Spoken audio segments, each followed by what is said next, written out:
Boa noite a todas e a todos que nos assistem. É um prazer estar aqui mais uma quarta-feira com todos vocês.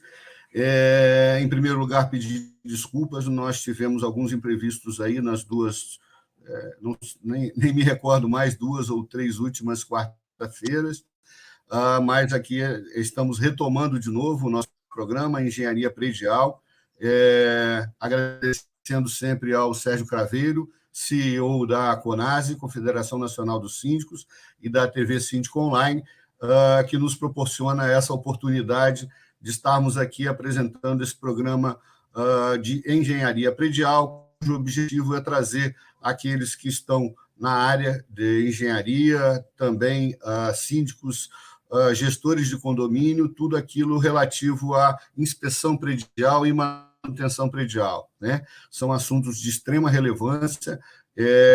Todos os temas dos programas que a gente já fez foram 32 ao todo, e que pretendemos fazer muito mais, são relativos à inspeção predial, engenharia predial, o que nos traz, o que leva a todos a conhecimento técnico importantíssimo para a correta manutenção e gestão de uma edificação. Por que não também para a construção de uma edificação, né? Porque nós tratamos aqui também de normas técnicas, da correta aplicação das normas técnicas, que são fundamentais para que você tenha uma edificação em atendimento aos critérios necessários.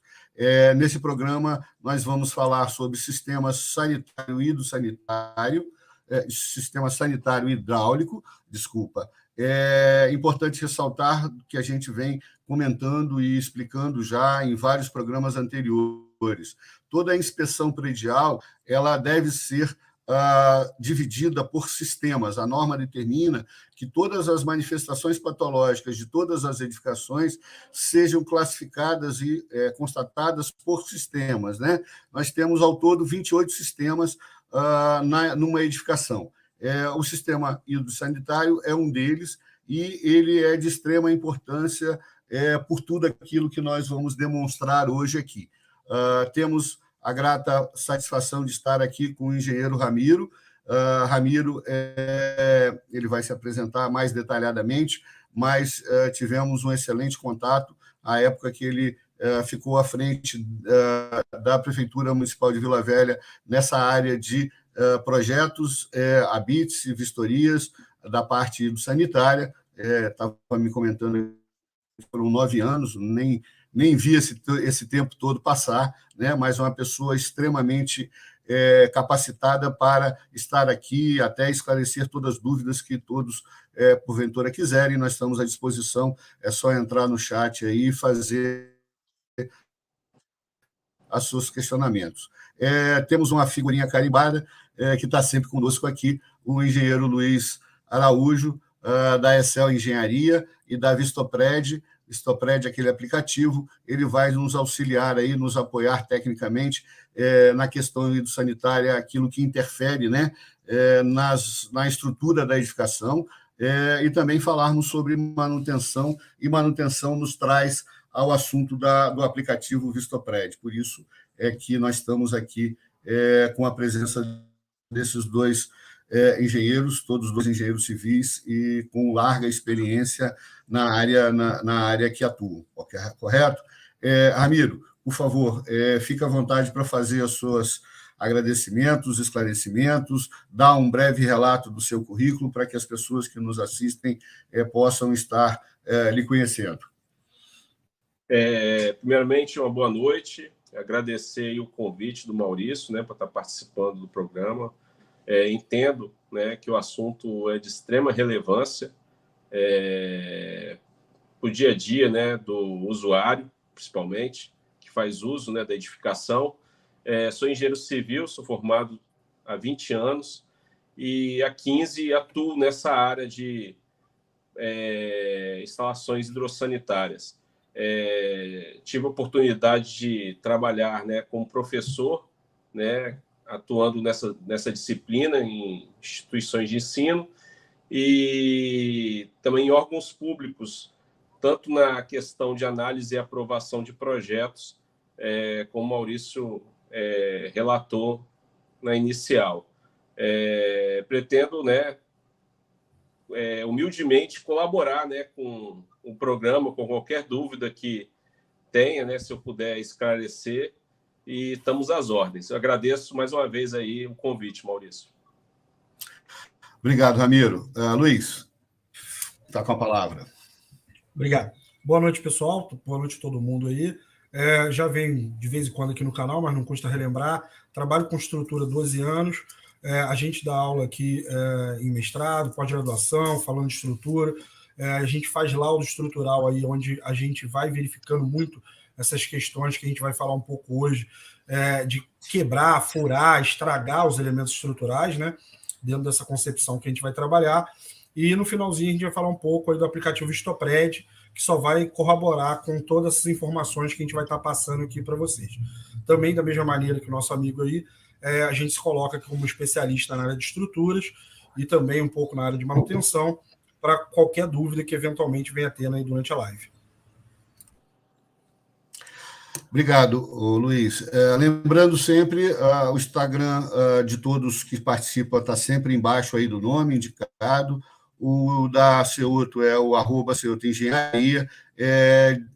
Diferente dos programas anteriores, nesse programa nós estamos inovando, colocando lá nos stories algumas fotos daquilo que a gente vai discorrer aqui no decorrer do programa, para exemplificar para vocês aquilo que é importante e esclarecedor, né?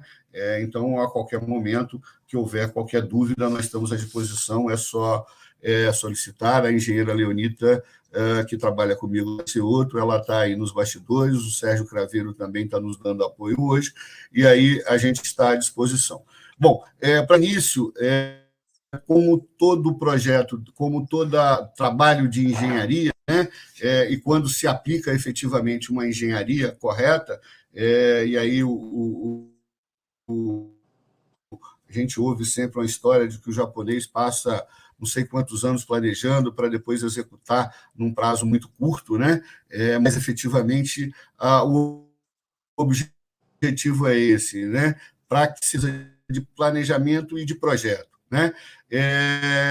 Os projetos hidrossanitários, eles são elaborados por profissionais qualificados, obviamente, né? São engenheiros civis, não desconheço que tenha outro profissional qualificado que possa estar elaborando projetos hidrossanitários.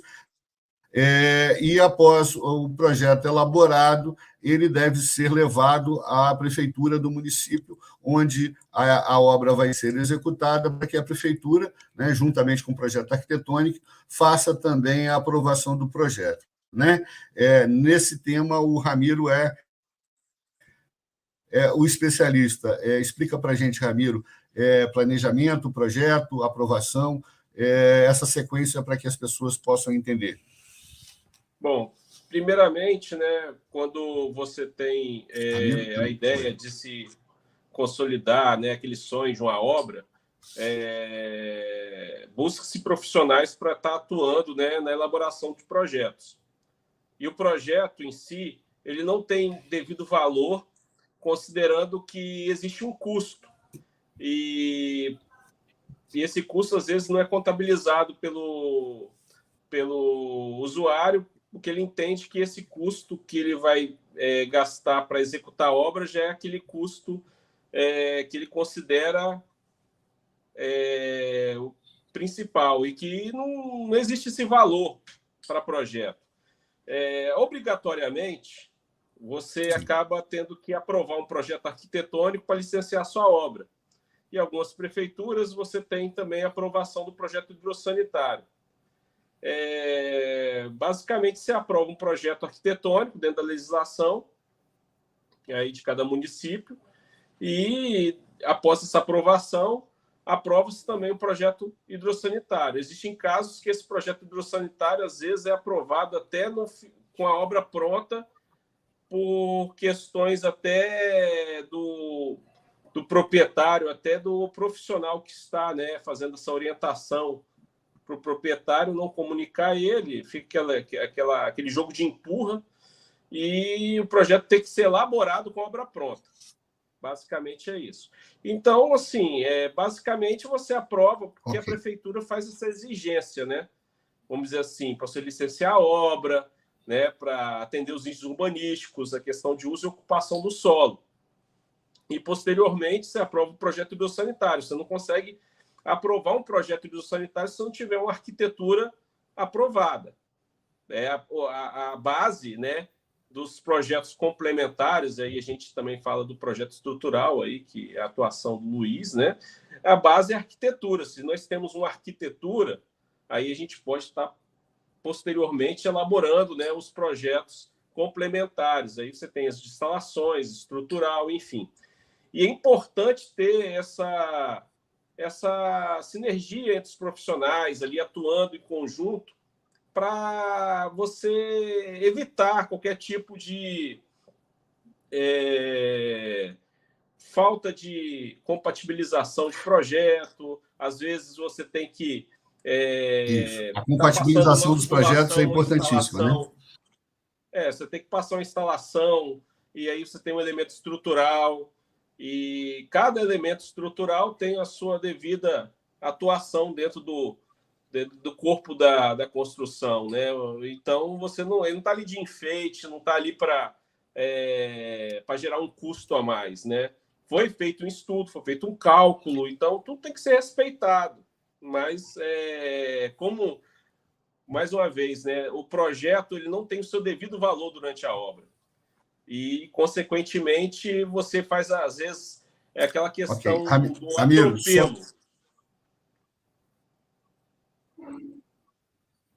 Ok. Para a gente entrar na sequência com o Luiz, falando da compatibilização de projetos, inclusive os estruturais, tem duas situações que eu entendo bastante relevantes, que precisam ser bem entendidas, aqueles que tratam no dia a dia com isso, na questão do projeto hidrossanitário.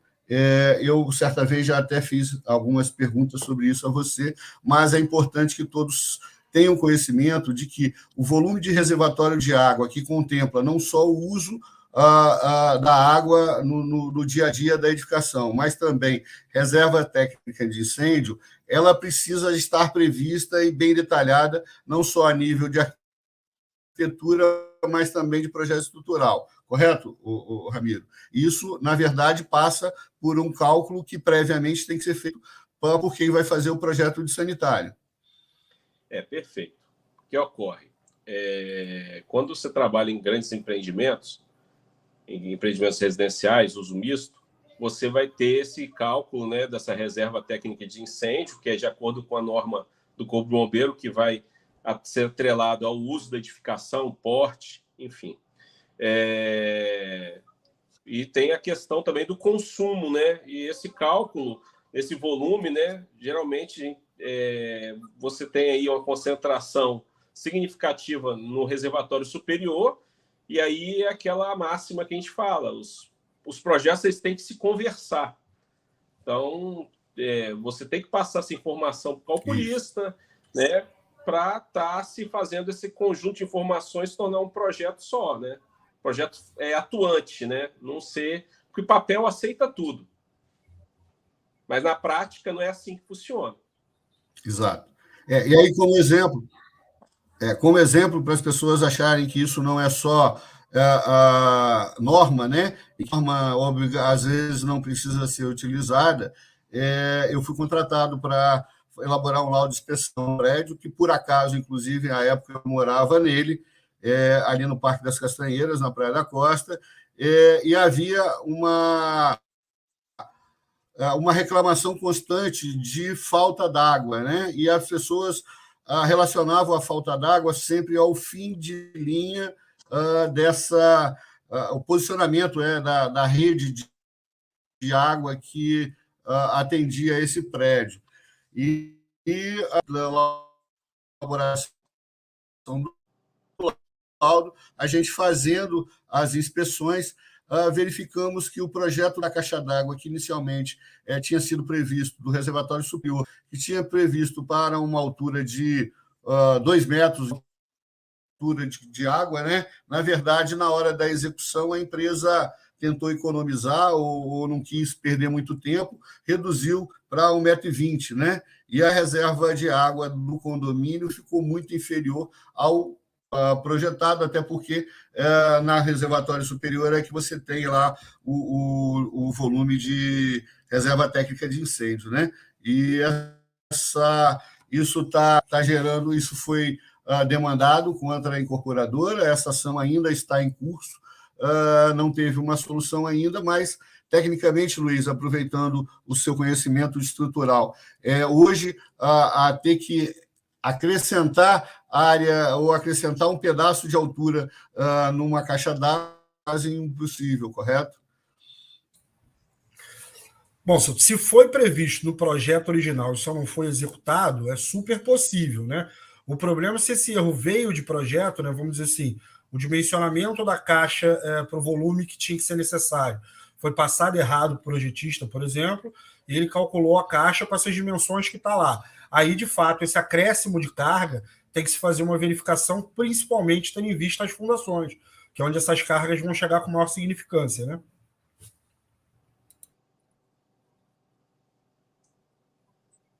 Sim, com certeza. Aproveitando, Luiz, já que você está com a palavra, a questão da compatibilização de projetos. Você costuma verificar que isso existe? Quer dizer, feito o arquitetônico e do sanitário, normalmente, na hora da elaboração do estrutural, há uma compatibilização desses projetos elétricos e tudo mais, ou os profissionais do mercado acabam contratando isso tudo em separado e não fazendo essa compatibilização e uma correta execução? Bom, vamos lá, senhor. Como eu costumo até brincar, né, 92% do pessoal que contrata projeto não contrata o pacote completo, né? A gente faz muita inspeção e a primeira coisa que a gente precisa de fazer essas inspeções é tomar posse dos projetos para ver onde vai estar as interferências, etc. e tal. E a gente vê que não tem, né?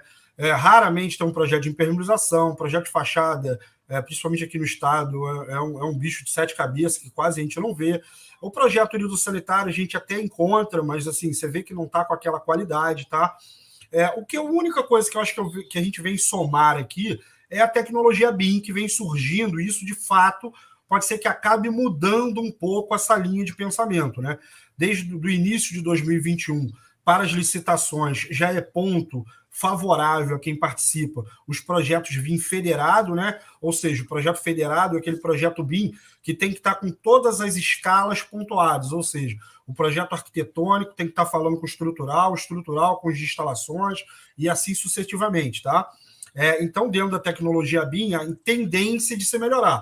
Mas isso vai levar uma lacuna de tempo muito grande, né? Para a gente ter ideia, a gente tem até 2024 para se adequar a isso, caso qualquer empresa de projeto queira trabalhar com licitação no Brasil. A partir de 2024, se você não estiver trabalhando com BIM, você não entra em licitação. Então, a tendência natural é que, de fato, isso vá chegando no mercado e vá virando realidade, né? Mas mais do que isso, né, eu acho que é impossível um gestor, uma pessoa que vai contratar, vai executar uma obra, não tenha de posse dos projetos. Isso é super antieconômico e muito perigoso, né? Se tivesse sido contratado todos os projetos, obviamente a sua obra vai ficar muito mais barata. Né? O Ramiro falou acertavelmente que, né, no papel aceita qualquer linha, inclusive apagar as linhas e mudá-la de posição. Já na obra, não. Isso fica muito mais caro. Então, assim, se você quer fazer uma obra com muita qualidade, muito barata, esquece e use o preço para gastar projetos. São projetos que vão custar 1%, 0,5% da obra, 0, alguma coisa de percentual da obra, insignificante perto dos problemas que você vai ter na obra se você não tiver nenhum tipo de projeto. O raciocínio é exatamente o inverso, né? As pessoas acham que não fazer projeto é uma economia. Na verdade, não fazer projeto é um custo adicional, porque vai ficar um retrabalho sem tamanho, né? E esse custo é muito superior, né? Mas, Ramiro, eu até proponho aí uma comparação, né? Nos trabalhos anteriores, sem a tecnologia BIM, havia necessidade da compatibilização e, muitas das vezes, aquilo que era projetado, na verdade, na hora da execução, ficava um tanto quanto difícil. E aí você tinha aquela necessidade do as-built, né? Provavelmente, agora, com a tecnologia BIM, essa necessidade do as-built vai ficar menos efetiva, né? Você concorda com esse raciocínio? Isso vai depender muito de vários fatores, porque a tecnologia BIM ela veio para somar muito, né? O Luiz foi assertivo com cada palavra que ele colocou, só que nós temos que tentar visualizar que você tem aí um mercado de projetistas, né, atuantes até antes dessa tecnologia e depois que ela chegou. Então, é necessário que esses profissionais com experiência, com larga experiência, busquem, né, migrar, né, seus projetos para essa plataforma, né? Porque não adianta eu ter uma tecnologia que vai estar fazendo essa interação de projetos, né, se eu não tenho profissionais capacitados que façam esses projetos nessa plataforma. Esse é um ponto, entendeu? Não adianta você ter uma tecnologia se não tiver gente de ponta atuando dentro dessa tecnologia.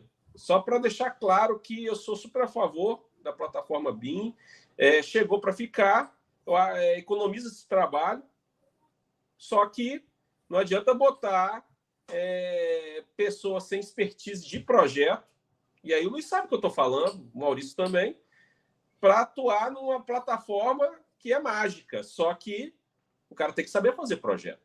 E fazer projeto não tem que dimensionar, tem que atuar, tem que ter experiência. Ela não vai fazer sozinha, né? Você tem que ter experiência, né? Expertise, né? Sim. Mas, o Ramiro, de qualquer forma, essa exigência do poder público, né? Eu comentei com o Luiz outro dia, e ele já sabia disso, eu vi uma notícia que, salvo engano, da ANR, né? Todos os projetos, obrigatoriamente, DENIT, dentro de 1 ou 2 anos, obrigatoriamente,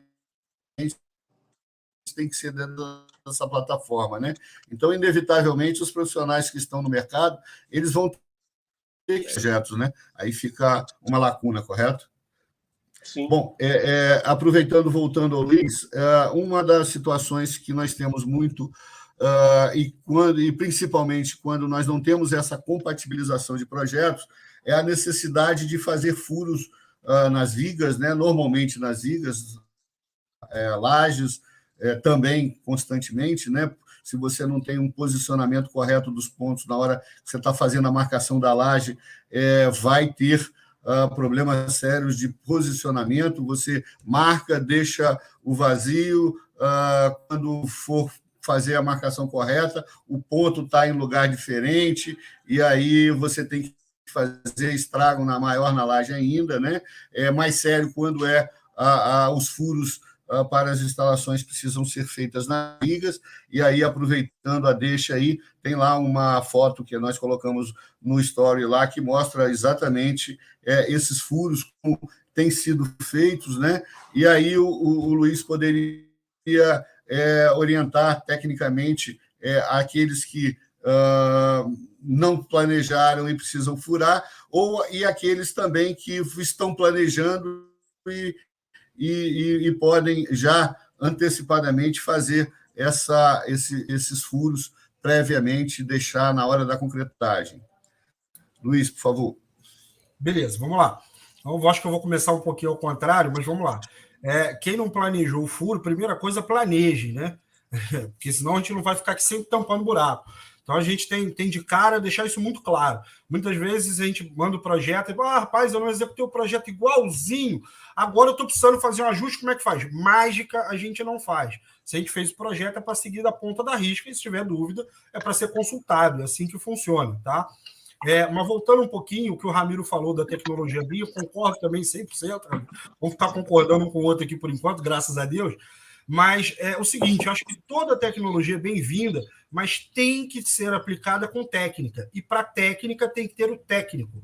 Então não existe compatibilização, seja com BIM ou seja sem BIM, sem um profissional que não conheça a interação entre os projetos. Né? Então isso vai ter que acontecer de qualquer maneira. Deu uma travada na hora que o senhor estava falando.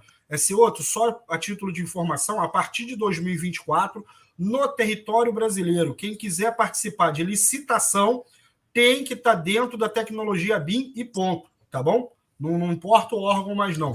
Tá? Já começou a vigorar de 2021, mas de 2024, de janeiro de 2024 para lá, acabou. Quem tem tecnologia BIM presta serviço para qualquer órgão público na questão de licitação. Quem não tem, está fora. Quanto à furação, né, a primeira coisa que a gente tem que entender aí na área de estruturas é o seguinte: a própria norma de projeto já trata como diferença furo de abertura. Né? Furos são furos de pequeno diâmetro, tá? Para a gente ter uma ordem geral aqui, não estou querendo explicar projeto. Todo furo que você for fazer em elemento estrutural tem que ter um engenheiro na sua obra consciente do que está fazendo. Se não tem consciência, procure o seu projetista, tá? Quebrar o elemento de concreto, seja lá para fazer um furo ou uma abertura, requer conhecimento, ponto, tá? Eu vou lembrar aqui aos engenheiros que eventualmente estão assistindo a gente, quando você tem um elemento, você vai calcular a inércia desse elemento. Se você tira um pedaço, você muda a inércia, mudou o cálculo do calculista, acabou a brincadeira. Né? Da mesma coisa que a gente costuma falar muito quando o elemento quebra. Né? Tem uma fissura na minha viga, é uma fissurinha. Opa, o elemento já não está mais inteiro. Tudo que eu calculei já não é aquilo mais. Tá? Mas a norma prevê furos. Né? Então, o que a gente costuma dizer? Até 12 centímetros ou a altura da viga dividida por 3, a gente entende como furo. Né? Se eu pegar a altura da viga e dividir por 3 e ainda assim estiver abaixo dos 12 centímetros, a gente prevê como furo e a norma dá algumas regrinhas que a gente pode seguir. Né? A gente tem que deixar lá 2,5 vezes longe do vão, não pode furar na região tracionada. Aí começam as pegadinhas que, de fato, tem que ter um engenheiro na obra. Afinal de contas, aqui é uma TV que boa parte dos síndicos estão vendo e atuam em outras áreas. Eu acho que boa parte deles não consegue olhar para uma viga, por exemplo, e determinar qual região da viga está tracionada ou está comprimida. Ou seja, um furo na região comprimida derruba a viga. Na região tracionada não tem problema. Né? Lembrando sempre que toda vez que você vai fazer um furo, você deveria passar uma pacometria nessa viga para evitar cortar o menor número possível de barra e nunca cortar as vigas de fundo, as barras de fundo da viga. Né? E depois que você furar, você tem que garantir o cobrimento. Né? Sei lá, o cobrimento do projeto, ou seja, que é o espaço que a gente deixa de concreto para que a barra não apareça do lado de fora, 2 centímetros, estou dando um exemplo, tá, gente?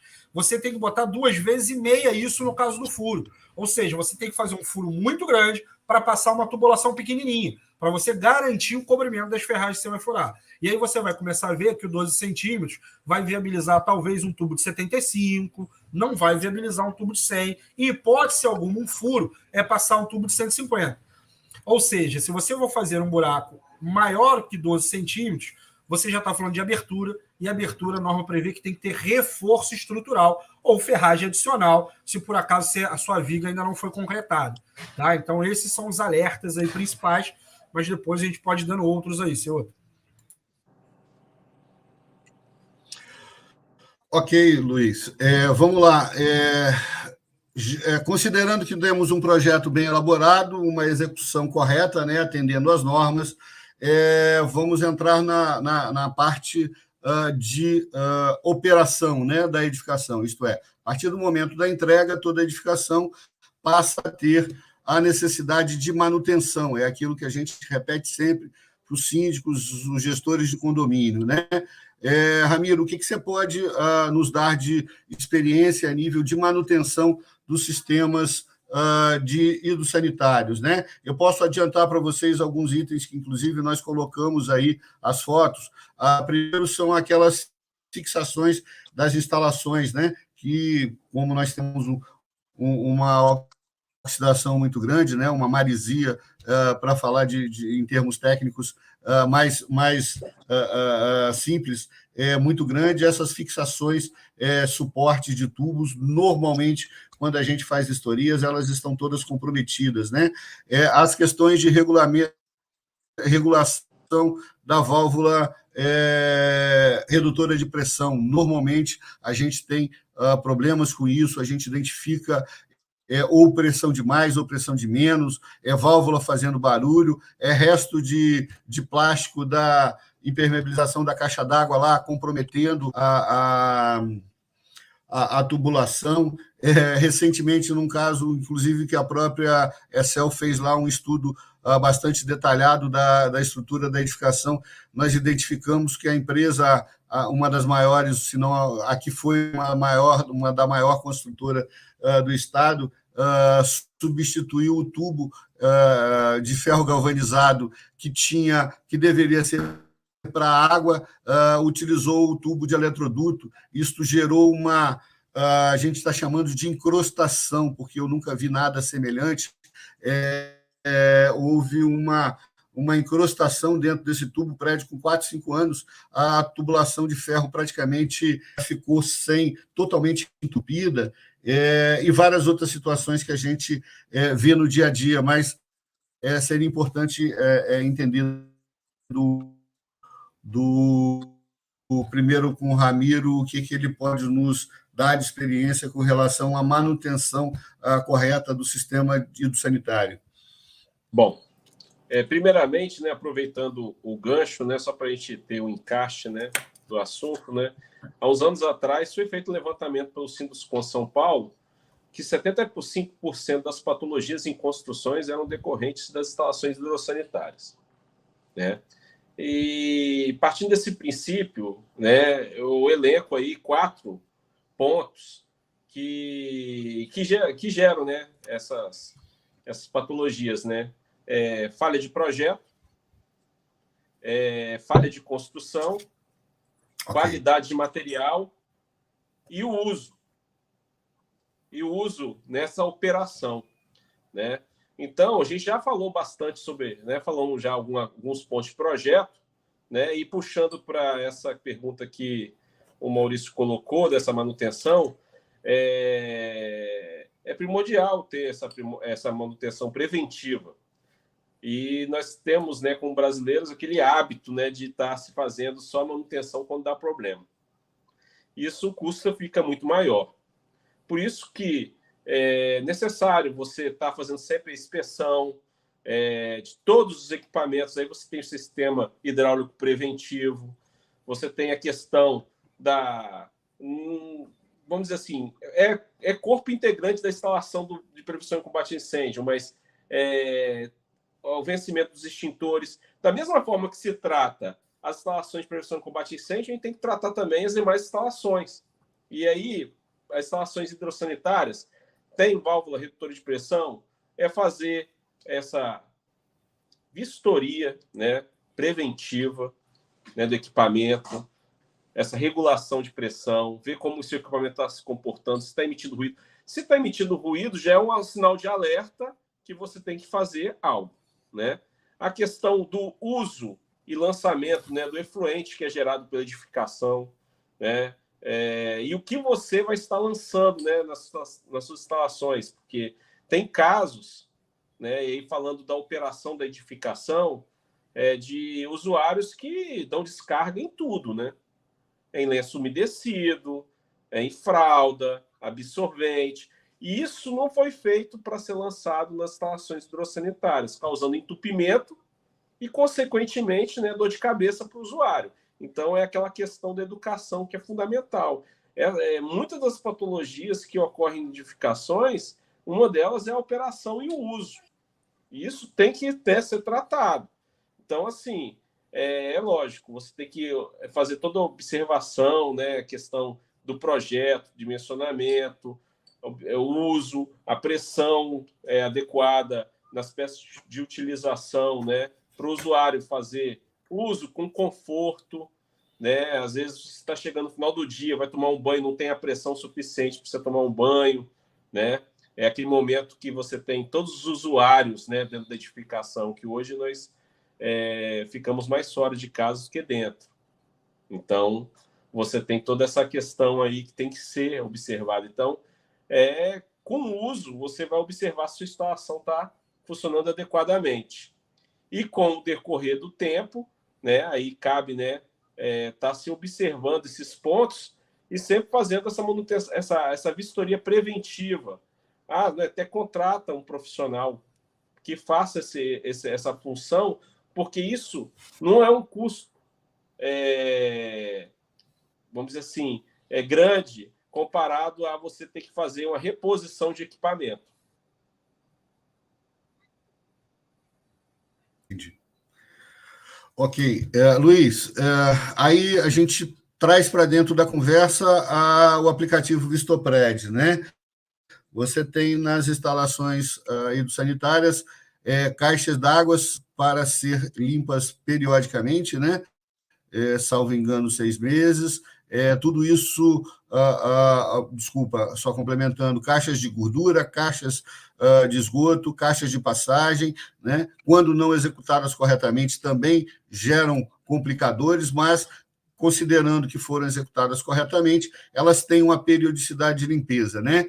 E isso o aplicativo já tem inserido lá dentro o seu plano de manutenção, e o síndico, o gestor do condomínio, ele vai ter isso, obviamente, alertado, correto? É dessa forma que funciona? Correto, senhor. Eu diria que o aplicativo ele vai trabalhar, nesse caso específico, que exemplo que a gente está dando, em duas vertentes, né? Como o Ramiro falou bem aí, a gente pode acontecer problemas por conta do uso, ou até por uma deterioração natural dos materiais, né? Tudo tem fim, não há nada que é eterno, então tudo demanda manutenção e também tem vida útil. Então, talvez até mesmo com a manutenção possa chegar no final de vida útil e você tem que estar trocando aquela peça. Então, dentro dessa primeira ótica, o aplicativo vai ajudar a você fazer essa manutenção constante. O que eu chamo de manutenção? Você vai ter um histórico sobre a vida daquilo. Quer dizer, olha só, eu tenho aqui durante 15 anos, durante um ano, não importa o período de tempo, foi feito várias vistorias que não apresentou problema. Determinada data apresentou. Então, a partir desse histórico, você consegue também ter a tomada de decisão. É danado a gente chegar em ver manutenções que quando você tem lá, às vezes, um senhorzinho mais antigo no prédio, que conhece tudo, não, esse cano sempre deu problema. Então, você sabe que é crônico, né? Mas quando você não tem, começou a dar hoje. Aí, quando você vai conversar com outro descobre que isso já era um defeito crônico há mais de 20 anos, você está ali igual um espetáculo, assistindo um espetáculo, né, com seu palhaço, que está procurando um defeito que surgiu hoje, mentira, já era muito antigo, né? Então, o aplicativo vai ajudar você a conhecer os problemas e também as qualidades do seu edifício, né? Se você já vinha várias vistorias, vinha acompanhando e não te dava problema, a partir daquele tempo você consegue intuir, descobrir que foi feita uma obra, descobrir que foi feita uma reforma, ou descobrir que mudou um inquilino, né? E esse inquilino usa mal aí aquela prumada ali. Então, o aplicativo, primeiro, nessa vertente, vai te ajudar com a informação. E depois, quando a gente entrar lá no módulo de tarefas, que é o que o seu outro basicamente estava aí começando a explicar, a gente vai conseguir fazer, como hoje os edifícios mais novos têm, que é o manual de usuário, mas você consegue fazer tanto no edifício novo quanto no edifício antigo. Você criar periodicidade nessas manutenções. E com isso você consegue colocar o que a gente chama de atores, mas nada é do que delegar a função a uns terceiros, seja uma empresa terceirizada, seja a sua administradora que tem lá os inspetores, seja o seu zelador que tem que fazer essa inspeção. Você diz uma data para ele, ou seja, daqui a 6 meses, daqui a 1 ano, 3, ele vai saber, ele vai ser alertado isso com vários meios que podem ser utilizados dentro do aplicativo, e quando ele for fazer a manutenção, ele vai te alertar de volta que foi feito. Né? Porque tão importante como fazer a manutenção é você saber que ela foi feita e foi bem feita ou foi mal feita. Né? Então, ele vai fazer a manutenção, te avisar que fez. Dentro do próprio aplicativo, hoje a gente tem a ferramenta de relatório dinâmico, quer dizer, a partir do momento que ele fizer toda a inspeção, ele já pode tirar fotos, gravar áudio, dizer que encontrou um problema X ou Y, te devolver isso, que vai corroborar com aquele histórico todo que a gente precisava. Então, você fecha um pacote bem completo ali de informação e manutenção. Ou seja, você vai ter todas as informações necessárias e, principalmente, você vai poder alertar e controlar isso, né? E como a gente costuma muito brincar, se você começa a ter problemas e na mesma área, o aplicativo vai aproveitar a inteligência artificial e vai te dar alerta. Olha, toda vez entope lá o cano do 402. Toda vez entope lá o cano do 402. Olha, contrata uma expressão específica 402 que não dá para mandar o nosso zelador toda hora lá desentupir. Tem um problema grave ali. Isso passa desapercebido muitas das vezes nos condomínios, porque o síndico tem um mundo de coisa para verificar, e não só uma. Então ele manda lá consertar, chega a mensagem, conserta lá, chega a mensagem, conserta lá. No final das contas, ele não sabe nem de que vem a mensagem, mas está sendo um negócio recorrente e ele acaba não percebendo. Isso o aplicativo, através da inteligência artificial, consegue perceber e gera esses alertas de forma mais consistente. Ok. Ramiro, um detalhe que tem me chamado muito a atenção ultimamente, na grande maioria dos prédios onde eu estou fazendo inspeção, é a interligação de esgoto primário com esgoto secundário. Por favor, explica para esses engenheiros que estão no mercado, estão nos ouvindo e que vai estar aí nosso programa gravado para que eles ouçam, o que a norma fala sobre esgoto primário e esgoto secundário, isto é, não fazer interligação e as consequências que isso traz para o uso diário da edificação. A norma é clara com relação a essa recomendação, né? Não tem muito o que falar, é errado, então, tipo, quem faz, né, está cometendo essa falha e consequentemente, né, vai ter que responder por ela. Você tem toda a questão, né, primeiro do funcionamento, né? Segundo, voltando ao funcionamento, você não vai ter, vamos dizer, essas tubulações funcionando de acordo, né, com como elas deveriam funcionar. E segundo, questão de mau cheiro, enfim. Retorno de gases, né? Com certeza. Então, assim, e você parte, né, de um princípio que a norma ela sempre elenca pontos, né, e um deles é o conforto do usuário, né? Ninguém vai se sentir confortável numa casa que tem esse retorno de mau cheiro, enfim. Basicamente é isso, sem fazer muito, sem passar muito pano no assunto, né? A norma recomenda não se fazer, não é recomendado, não se faça, não pode.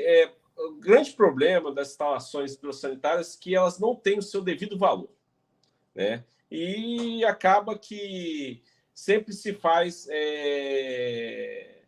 com o prático ele vai da cabeça dele e, consequentemente, não segue projeto, e aí você tem fotos como aquela que você postou no seu Instagram, né? Que vira uma cena de horror, né? Para o leigo que vai ver, ele não vai entender, entendeu? Não vai questionar, entendeu? Só no uso, no dia a dia, que vai ter esse tipo de desconforto.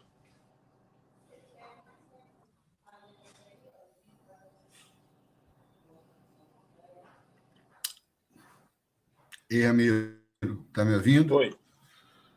Acho agora que tivemos uma pequena queda de sinal aí, agora que voltou, pois não?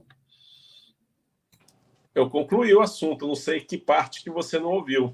Acho que o seu que deu uma caidinha, esse outro. Tá? Eu acho que deu até uma saída do... O Ramiro, aproveitando que o seu outro foi tomar um café, o Ramiro falou uma parte boa e importante, que é as questões da norma, né? Enfatizar o seguinte, gente, principalmente os síndicos que estão vendo, danado pessoal de engenharia, das outras áreas, falar norma, né? Afinal de contas, não mora mulher nenhuma no meu prédio com esse nome, tanta gente fala isso, né? Mas, enfim, gente, as normas elas vêm sendo atualizadas. Ou seja, né, ele é um documento que vai sendo atualizado constantemente. Ela verifica a qualidade, a boa prática, todos os problemas que ocorreram durante os anos. Então, obviamente, não cumprir a norma, além de você não estar cumprindo uma lei, é um absurdo sem tamanho nenhum, porque você está pegando toda a experiência técnica durante anos, embrulhando e jogando no lixo. Não faz sentido. Então, a norma é para seguir ao pé da letra, para que a gente possa garantir a qualidade mínima que já foi testado nos longos 100, 200 anos de engenharia que estão sendo estudados ao longo do mundo. Né? O Brasil não inventa a norma. A maioria das normas a gente pega de normas europeias, americanas, e vem trazendo para a nossa realidade. Ou seja, a norma pode até ter trazendo coisa de 500 anos atrás, e aí chega o pessoal falando, não, a norma não precisa usar, eu conheço, eu trabalho com isso há 30 anos. Aí você tem que pegar a norma e falar com ele, amiguinho, essa norma há 30 anos, ela já sofreu umas 5 atualizações. Quem dirá o que tu não se atualizou. Então, quando alguém falar em norma para vocês, síndicos, não é uma moradora com esse nome. É uma lei importante que deve ser seguida. Inclusive, é importantíssimo, né? Você está colocando isso, porque as pessoas, elas sempre têm aquela máxima, né? Onde está escrito que eu tenho que fazer dessa forma, né? E a norma, ela é extensa, ela é técnica, mas a linguagem dela não é uma linguagem difícil, né?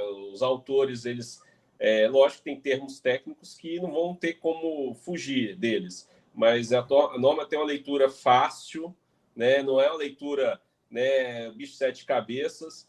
Então, assim, você colocou bem, elas sofrem atualizações. Nós temos aí, falando de instalações, a norma de água fria, né, foi unificada com a de água quente, né, e teve sua última atualização em 2020, né, então, há 2 anos atrás, né. Então, basicamente é isso, é seguir norma, não tem que inventar, porque você tem que usar ela como referência. Por você fugir dela, você está sujeito a ter sérios problemas futuros, caso, né, a solução praticada por você não deu certo, vai ter uma inspeção, a inspeção vai detectar que o erro foi causado por esse problema X, mas a norma fala o que sobre isso? Não, a norma não fala que é para fazer dessa forma. E aí você vai ter, como profissional, problemas, né, com essa questão de não estar seguindo o que a norma recomenda e, consequentemente, né, o usuário vai estar com o problema de não ter sua justificação funcionando de acordo com o que ele desejou, né? Sim. Porque ninguém quer comprar um carro que não ligue, né? Ninguém quer comprar uma casa que tenha vazamento, né? Então, basicamente, você quer comprar um produto que não tenha defeito. É a primícia. É importante, senhores e senhoras que nos assistem, vários itens que foram colocados aqui que a gente precisa ressaltar. O primeiro deles, a questão do retorno de gases, né? Você, na sua unidade, observa um mau cheiro, um cheiro de esgoto permanente, não é a sua funcionária que não está limpando direito. Muitas das vezes é exatamente isso que nós estamos apresentando para vocês. As instalações hidrossanitárias foram executadas em desacordo com a norma. Por isso, é importante a inspeção predial. É ela que vai trazer para os senhores a informação correta daquilo que está errado. E todo erro construtivo, que a norma chama de anomalia, a gente repete sempre essa palavrinha aqui, anomalia, erro construtivo, responsabilidade da incorporadora, ela tem a obrigação de corrigir esse erro, independente de tempo, independente de garantia. É obrigado a corrigir, né? Uma outra situação que o Ramiro colocou muito bem, a possibilidade de um profissional estar executando e sequer estar olhando o projeto, né? Isso a gente, que é engenheiro mais calejado, né, com mais tempo, a gente já cansou de ver. Muitos dos profissionais empreiteiros de instalação sanitária, mas não só de instalação sanitária, de elétrica, o próprio armador, né, que tem obrigação de executar a ferragem de acordo com o que está no projeto, muitas das vezes acha que entende mais de quem fez o projeto. e com isso, obviamente, vai fazer o que ele quer, como ele quer, e aí os problemas vão aparecer. Como o Ramiro também colocou, a inspeção predial vai detectar um bom profissional qualificado para fazer a inspeção predial, ele vai identificar essas patologias e vai obrigar que a incorporadora que fez a corrigir, né? E aí fica esse passivo que tem em diversas empresas hoje, onde erros construtivos gravíssimos estão apontados, e aí fica essa guerra tentando proibir que a prefeitura obrigue a inspeção predial, né? Mas também, em relação a isso, é importante que entendam que a lei do consumidor, que já tem mais de 30 anos nesse país e com certeza não vai ter vereador, prefeito nenhum que vai conseguir alterá-la, como fizeram recentemente aqui em Vitória, ela determina que toda edificação, qualquer produto fabricado no país tem que atender à legislação, à norma brasileira, tem que atender à norma. Caso essa norma não exista, o que não é o caso das edificações, né, tem que se buscar uma semelhante em outro país. Mas nós temos norma brasileira para todos os sistemas construtivos. Então, é obrigatório que se atenda à norma, né? E pior, o não atendimento e a exposição do seu cliente ao risco é crime, está previsto no artigo 13 da lei do Código Penal. Se não atender a norma e, portanto, em desacordo com a legislação do consumidor, você está cometendo crime. E os senhores síndicos que não buscarem a responsabilização dos incorporadores por negligência também estão cometendo crime, né? Então, se vocês, gestores, se vocês, engenheiros, síndicos, não se atentarem para isso, muito provavelmente vão ter problemas sérios com isso em muito breve. Por isso, a gente tem esse programa aqui. O objetivo dele é exatamente esse, alertá-los da importância de atendimento às normas. É fundamental que isso aconteça. O Luiz sabe perfeitamente disso. A gente tem um grande profissional aqui, projetista estrutural desse estado, que vivia se gabando de que ele não atendia a norma brasileira e só atendia a norma americana, né? Nós vimos o resultado disso. Prédio que caiu, né? Diversos empreendimentos que a gente já fez a análise estrutural e estão totalmente comprometidos. Correto, Luiz? Lembrando aí, só informando um pouquinho mais aí, que nem a norma americana ele seguir. Mas de fato, esse tema de norma, ele é importante, gente. Assim, independente das questões legais, independente das questões civis, eu acho que assim, esperar que o político tenha consciência para botar o síndico ter consciência, é mais fácil a gente falar com o síndico direto para ter consciência, né? Então, no caso das edificações, fica claro isso. Você quer contratar um serviço, geralmente você vai querer procurar o profissional com a maior experiência. Obviamente, depois você vai ver preço, etc. Mas eu duvido que você vai pegar um projeto, seja lá o que você vai executar no seu condomínio, e vai dar para um garoto de 13, 14 anos. Você fala, não, ele não teve tempo de estudar, ele não tem expertise, por mais inteligente que ele seja, né? Mas tá bom, Luiz, mas agora eu botei todo mundo aqui na margem de 20 anos, todo mundo formado em engenharia. Óbvio, agora você vai ter a norma, que é a experiência passada ao longo dos anos. Então, tem que seguir, sim, a norma, tá? Depois disso, vai entrar uma série de questões que a gente já falou aqui, que cada um na sua especialidade vai podendo trazer o conhecimento da norma para dentro do projeto. E isso, obviamente, vai ter aqui projetos e projetos, né? Mas, fora disso, gente, sigam as normas. Hoje você tem norma de manutenção, você tem norma de inspeção, você tem norma para praticamente tudo dentro do seu edifício, tá? E as normas são feitas de que maneira? De maneira a dar base para a gente fazer as coisas da melhor maneira possível.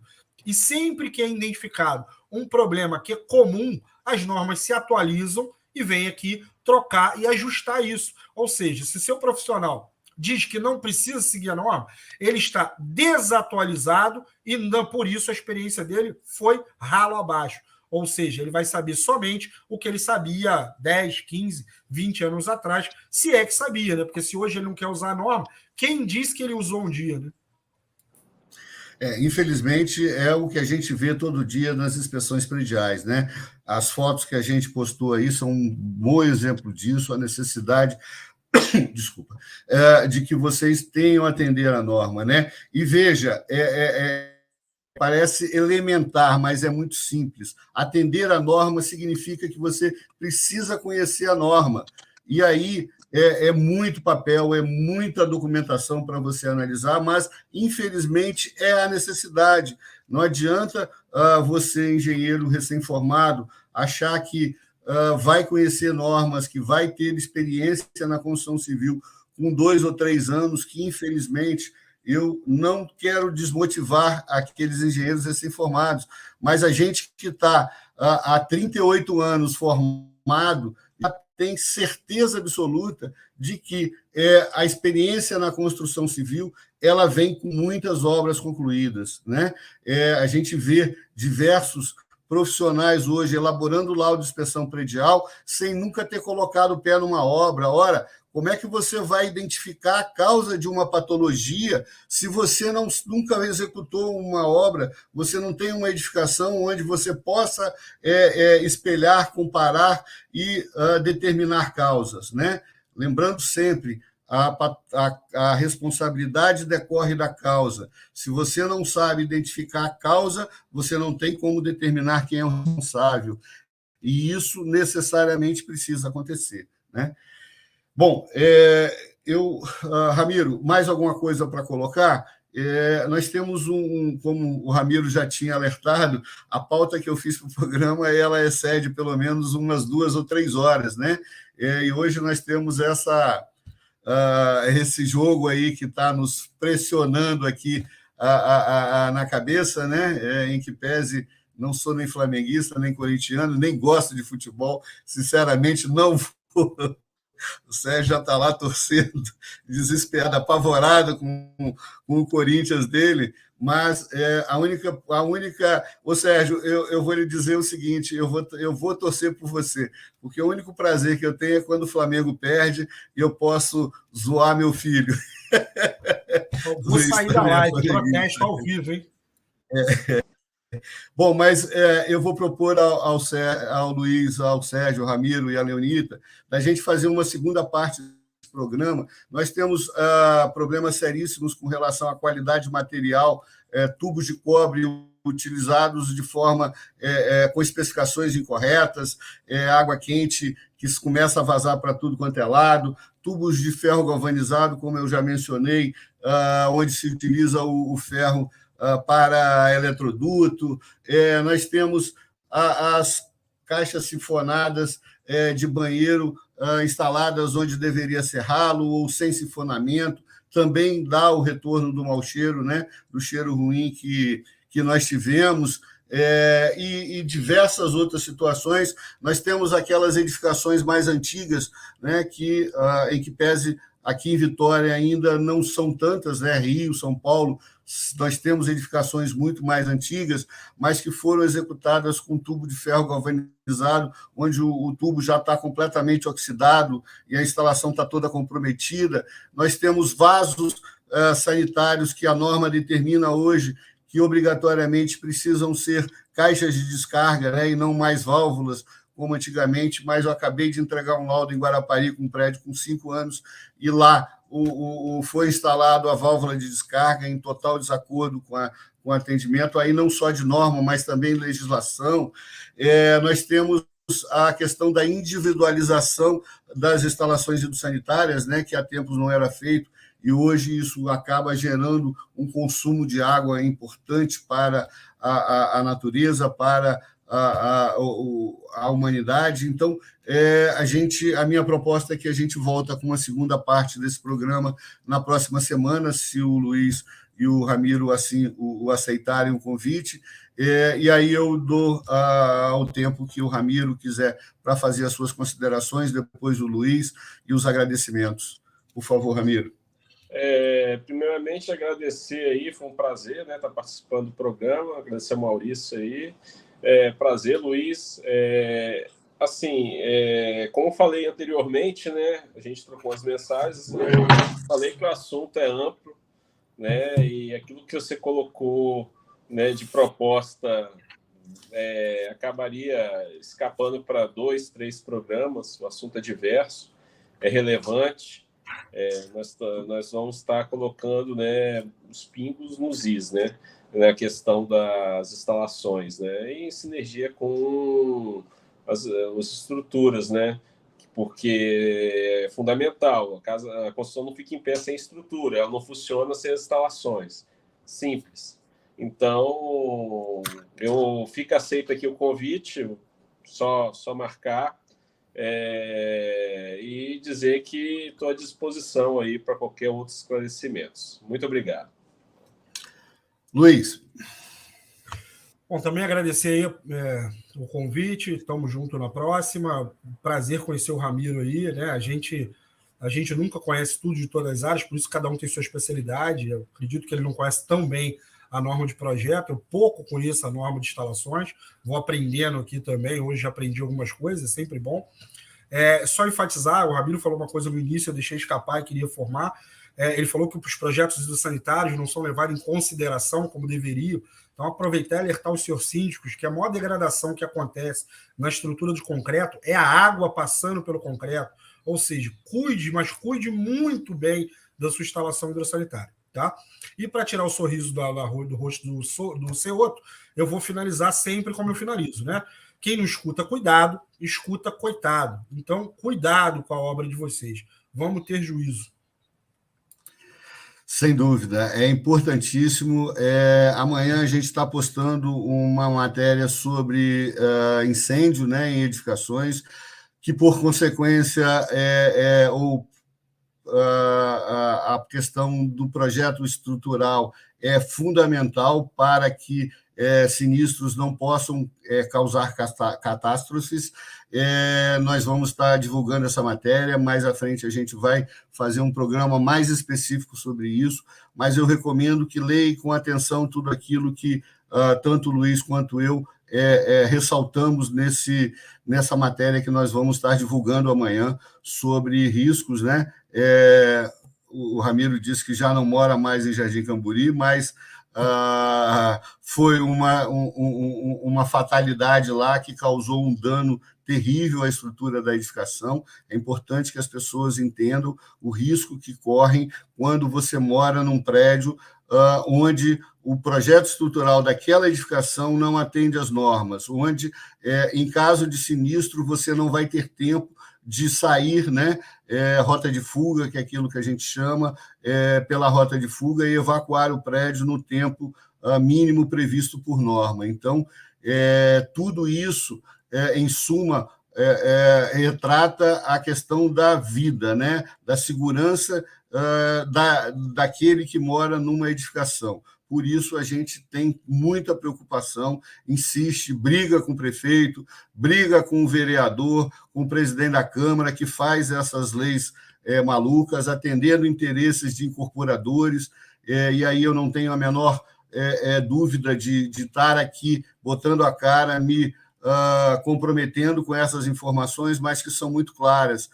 A partir do momento em que as incorporadoras que estão no mercado passarem a ter responsabilidade naquilo que produzem, nós vamos ter muito mais tranquilidade, muito mais garantia daquele produto que nós estamos comprando. Lembrando que imóvel não é uma coisa qualquer, não é barato, você não compra todo dia. Na grande maioria dos brasileiros é um sonho da vida, né? Acontece uma vez só, e quando se frustra esse sonho, são muitas famílias que muitas das vezes estão sendo dilaceradas por irresponsabilidade dessas pessoas que não cumprem a norma, né? Senhores engenheiros, quando vocês receberem ordem de uma empresa para executar aquilo que não está em desacordo, por favor, não cumpram essa ordem. Isso é a coisa mais absurda que pode acontecer. Vocês são os responsáveis técnicos pela edificação. No momento em que assinam uma RT, vocês são os responsáveis. Se aquilo vier a ruir, não só o proprietário da edificação responsável pela incorporadora vai pagar mas você, responsável técnico, também vai pagar, né? E aí nós estamos à frente hoje da inspetoria do CREA de Vila Velha, sou inspetor-chefe, e nós estamos trabalhando muito com o nosso presidente Jorge Silva, no sentido de passar a responsabilizar. Essa história de ficar protegendo o profissional passou do momento. Enquanto os profissionais não forem responsabilizados por seus erros e tiverem a certeza de que, em não tratando e não corrigindo o erro ou não cometendo o erro, vão ser responsabilizados, sem dúvida, nós vamos continuar dessa forma. Então, agradeço muito ao Luiz, ao Ramiro, ao Sérgio Craveiro, à Leonita, que está aí nos apoiando, esclarecendo já, deixando o convite para que na próxima quarta-feira, às 20 horas, a gente retome essa conversa aqui, essa orientação técnica, essas explicações para todos que nos ouvem. Lembrando sempre, todos os programas que nós fizemos até hoje, os mais de 30, estão gravados no Instagram, então, @engenhariaceoto, está à disposição, é só buscar o link lá, que você vai ter muitas informações técnicas importantíssimas, tá? O Instagram do Ramiro e o Instagram do Luiz também estão aí à disposição no nosso link, que todos acessaram para entrar, estão à disposição, qualquer esclarecimentos, podem mandar para eles, podem tirar as dúvidas com a Ceoto Engenharia, e bom jogo àqueles que vão assistir, porque eu não vou perder meu tempo. Um grande abraço e uma boa noite.